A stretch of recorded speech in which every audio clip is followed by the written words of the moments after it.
Welcome to episode 20 of The Evidence Room. Inside every investigation, the truth is hidden in the evidence. Last week, we were in Seoul.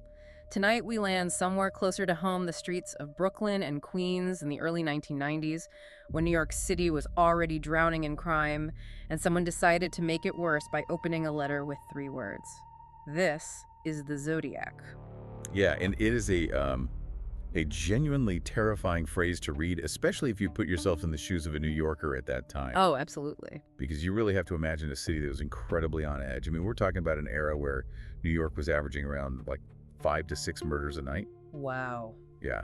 The police force was just stretched to its absolute limits. And suddenly, in the middle of all this localized chaos, the specter of America's most infamous uncaught serial killer seems to have, resurrected itself on the East Coast. Okay, let's unpack this. Because trying to resurrect the Zodiac killer isn't just standard criminal behavior. It's an insane level of criminal ambition. It really is. Right. It would be like a modern offender stepping out into the fog of London and actively trying to replicate Jack the Ripper.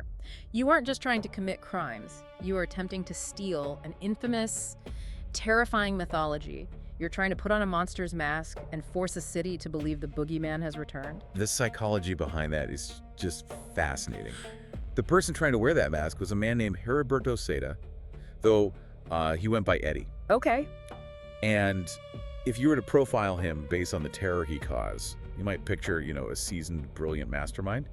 But the reality was starkly different. How so? Well, Seda was a 20-something unemployed high school dropout. He was living in this incredibly cramped Brooklyn apartment with his mother and his teenage half-sister. So, not a mastermind in a secret lair. No, not at all. By all outward appearances, he was a recluse. He didn't drink. He avoided drugs. He was known to be intensely religious, actually. Really? Yeah. And he basically spent his days meticulously cleaning his room or just stealing coins out of payphones just to have a few dollars in his pocket. But behind that closed bedroom door, he was cultivating something much darker. Because the source mentioned he was deeply obsessed with firearms and survivalist culture.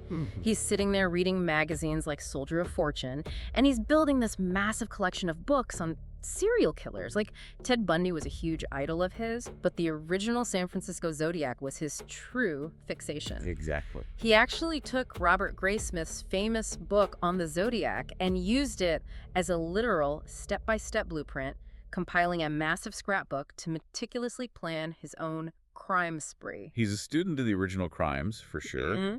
And to execute this blueprint, he knew he needed a very specific kind of weapon. Right, to avoid getting caught. Yes. Yeah. Because Seda was highly aware of how standard forensics worked. He knew that if you walk into a store and buy a handgun, that firearm leaves a ballistic fingerprint. Due to the rifling. Yeah. Exactly. The inside of a standard gun barrel has rifling, which are these spiraling grooves cut into the metal that make the bullet spin for accuracy. Like throwing a perfect spiral with a football. That's a perfect analogy. And when a bullet travels down that barrel, the metal scratches the projectile, leaving microscopic, unique striations that a lab can trace back to that exact gun. Okay, here's where it gets really interesting. Yeah. Because he wasn't just shooting people, he was actively trying to hack the forensic system. It was. He bypasses the gun store entirely and starts building homemade weapons in his apartment. Zip guns. Yeah. And if you build your own gun out of plumbing pipes and spare hardware parts, you don't have standard rifling. The barrel is totally smooth. Right. And if you swap out the pipe after a shooting, you effectively erase your ballistic footprint. It's just a terrifying DIY approach to murder.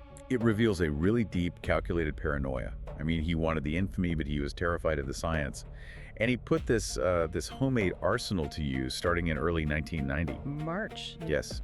On March 8th, at around 3:00 a.m., a 49-year-old man named Mario Orozco was walking home from his restaurant shift in East New York. Orozco walked with a cane and had poor eyesight. So he was incredibly vulnerable. Incredibly, Seda ambushed him from the shadows of a cemetery, shooting him in the back with a zip gun.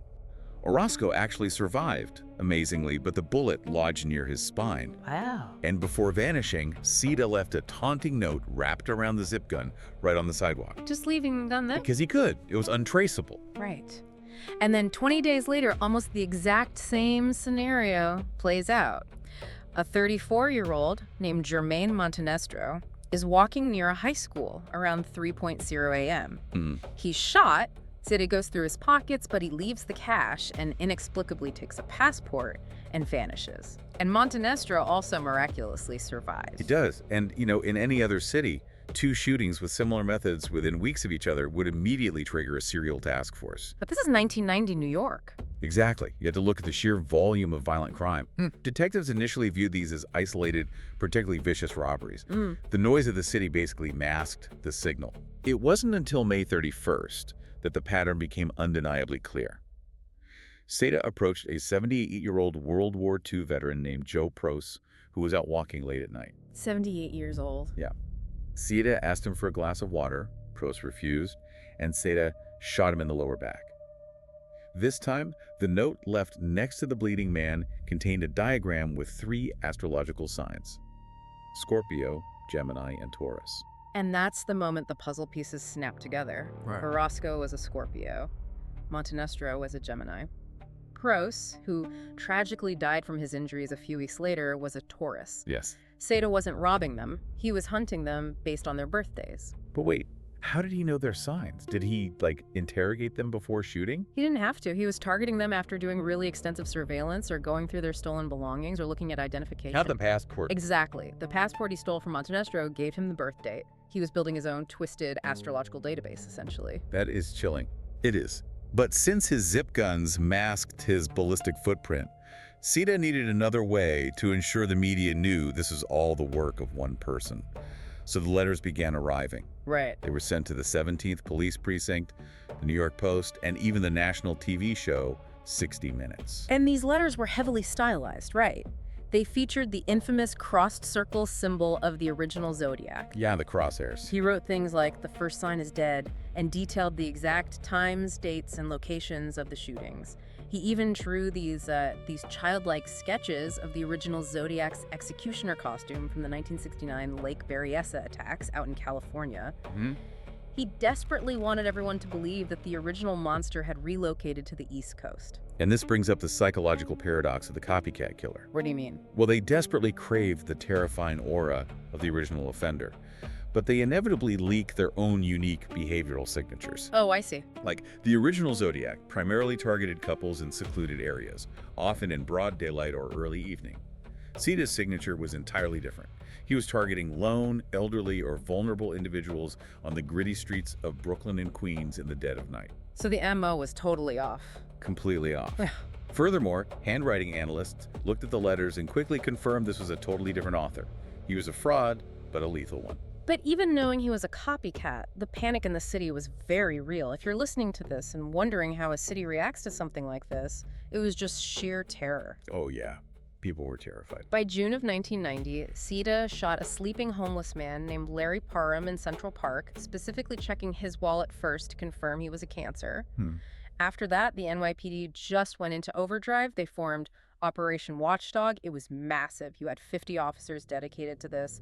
They even consulted professional astronomers to map the constellations and predict the exact date of his next strike. They did.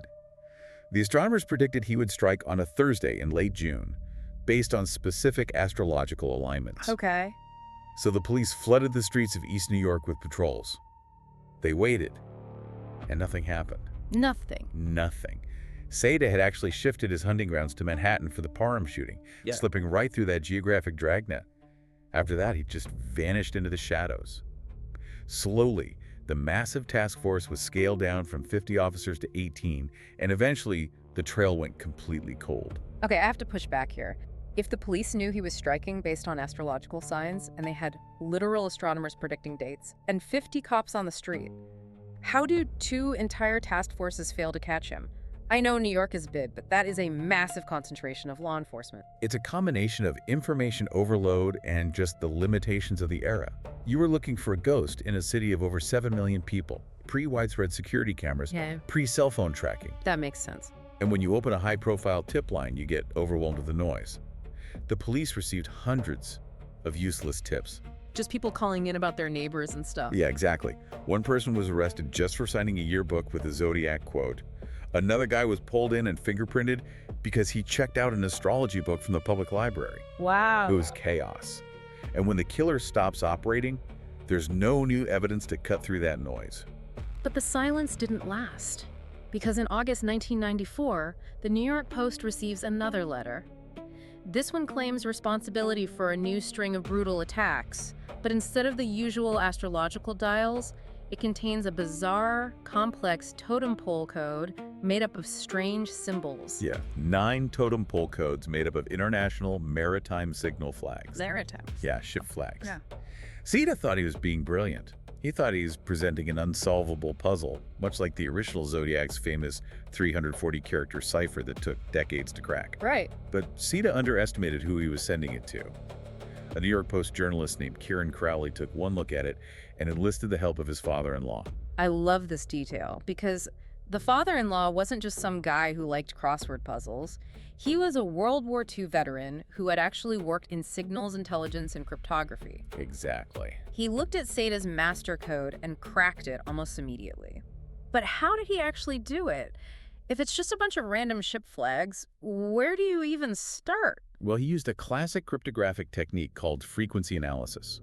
Seda had created a simple substitution cipher, meaning one specific flag always equaled one specific letter of the alphabet. Okay. In the English language, certain letters appear much more frequently than others. The letter E is the most common, followed by T, A, O, I, and so on. Right, like playing Wheel of Fortune. Exactly like that. The veteran simply counted which flag symbols appeared most often in the message, mapped them to the most common English letters, and the words practically spelled themselves out. That is brilliant. The message translated to, "This is the Zodiac speaking. I am in control.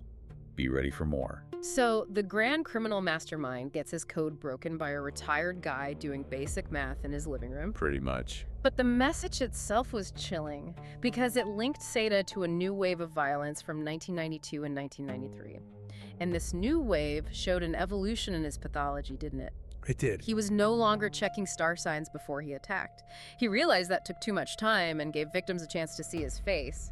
He just started attacking indiscriminately. The violence escalated drastically, and it exposed the fragile reality behind his cold, calculating persona. In August 1992, he targeted a 39-year-old woman named Patricia Fonte near a reservoir. Okay. He pulled a zip gun, but she fought back. And during the struggle, the homemade gun failed to fire. It jammed. Yes, Seda panicked. He pulled out a knife and stabbed her over 100 times. Oh my God. It was a chaotic, frenzied slaughter. It was the exact opposite of the distant sniper he pretended to be. That panic completely shatters the illusion. But if we want to talk about shattered illusions, we really have to talk about March 1994. The task forces failed because of the city's scale and the sheer volume of tips. But in 1994, the police actually had Heriberto Seda in custody. They did. And they let him go. It is one of the most frustrating near misses in criminal history. An officer noticed a suspicious bulge in Seda's jacket pocket while he was out on the street. Okay. They stopped him, searched him, and found one of his homemade zip guns. He was arrested and charged with possession of a deadly weapon.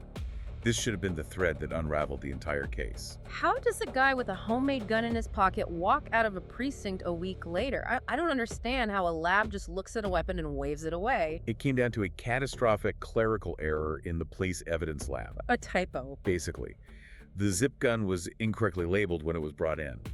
Because of this mislabeling, the technicians didn't test it using the proper ammunition or protocol for a modified weapon. You're kidding. No. The lab determined the gun to be non-functional. Seda's public defender did what any good defense attorney would do. They used that lab report to get the charges dropped and the arrest record sealed. Seda walked out a free man. It's like a villain origin story where the system itself accidentally grants him an invincibility complex. A clerical error in a lab literally told a serial killer he was untouchable. You hit the nail on the head. In psychology, we call this magical thinking. Magical thinking. Yeah. Seda didn't view his release as a lucky bureaucratic screw-up. He genuinely viewed it as a sign of divine intervention. He believed his methods were flawless, his weapons undetectable, and that a higher power was actively shielding him from consequences. Wow. This level of delusion fuels immense arrogance, and arrogance always breeds carelessness. Which brings us to the summer of 1996. The completely mundane event that finally ended the reign of the New York Zodiac. Right, because it wasn't a massive task force, it wasn't a brilliant profiling maneuver by the FBI, and it wasn't an astronomer cracking a star chart, it was a domestic dispute over bad roommates. Yeah. Exactly. On June 18, 1996, in that cramped apartment in East New York, Seda got into a furious argument with his 17-year-old half-sister, Gladys. The one he lived with. Right.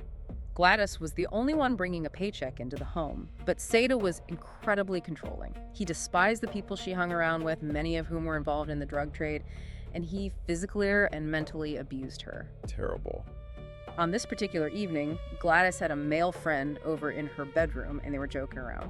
Seda, listening through the thin walls, completely snapped. He starts pounding on the wall, and when she ignores him, he grabs one of his zip guns and fires a bullet through the drywall. Gladys screams, runs out of the room, and confronts him in the living room.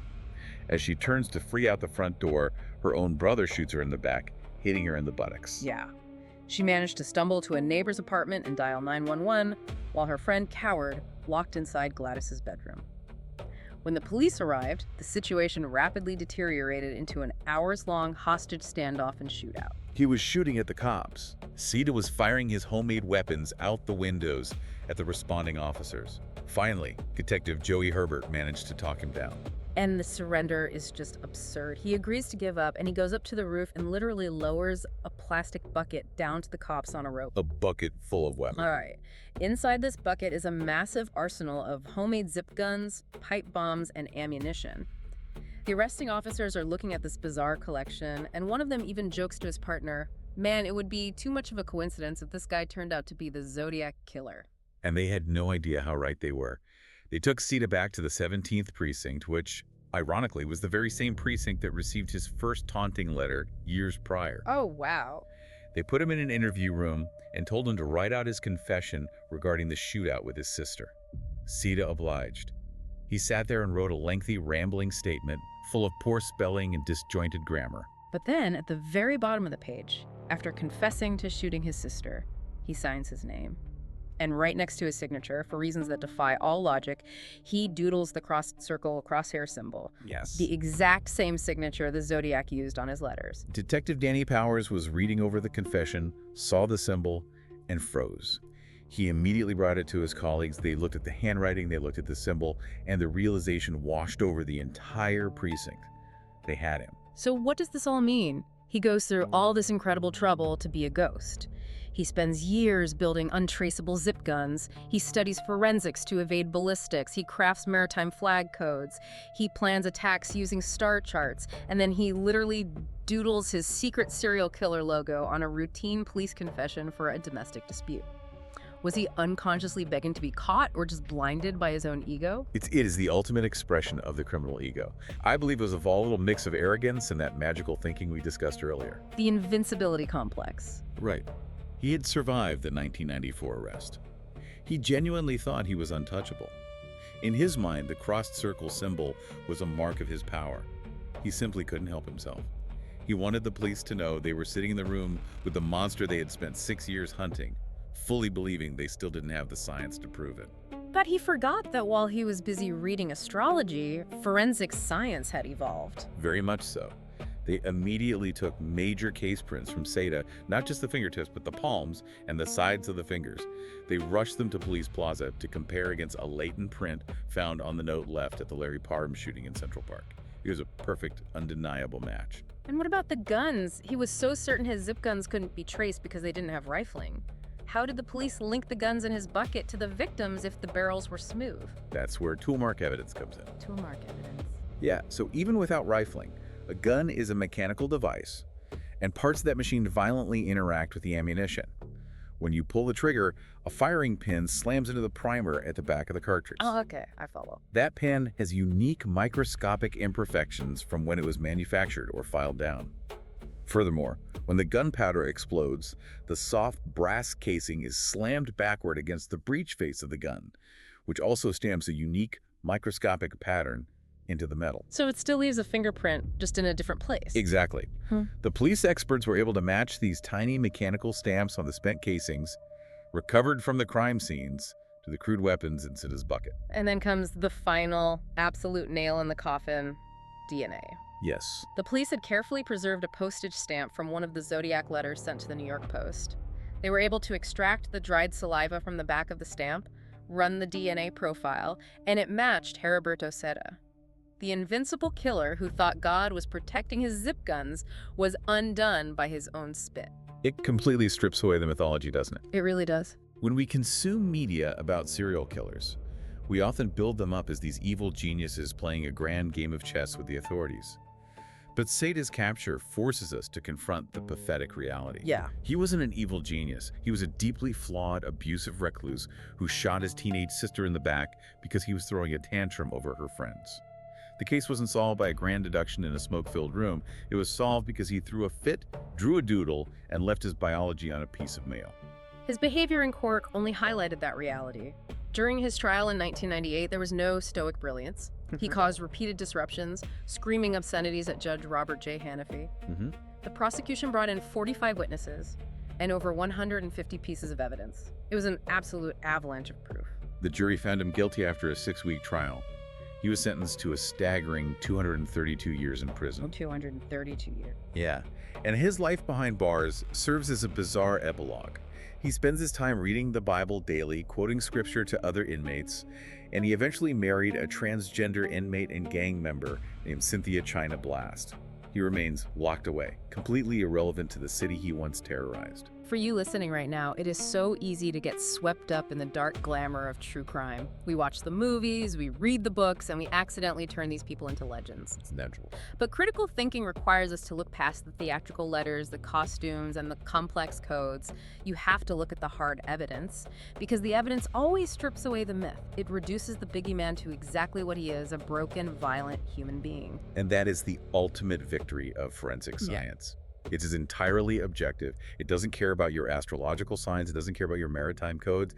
And it certainly doesn't care if you believe you have magical protection. Fingerprints, tool marks, and DNA deal only in absolute reality.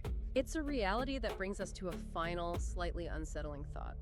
Seda's entire reign of terror was inspired by the original San Francisco Zodiac, a man who, to this day, has never been identified. Seda idolized him because he got away. But Seda was caught by his DNA on a stamp. It makes you wonder how many legendary perfect crimes from history, the ones that still keep us awake at night, only remained unsolved simply because the killer had the sheer luck of committing them just a few years before the invention of modern forensics. Thanks for listening to The Evidence Room. If you enjoyed this episode, like and subscribe for more true crime investigations from around the world.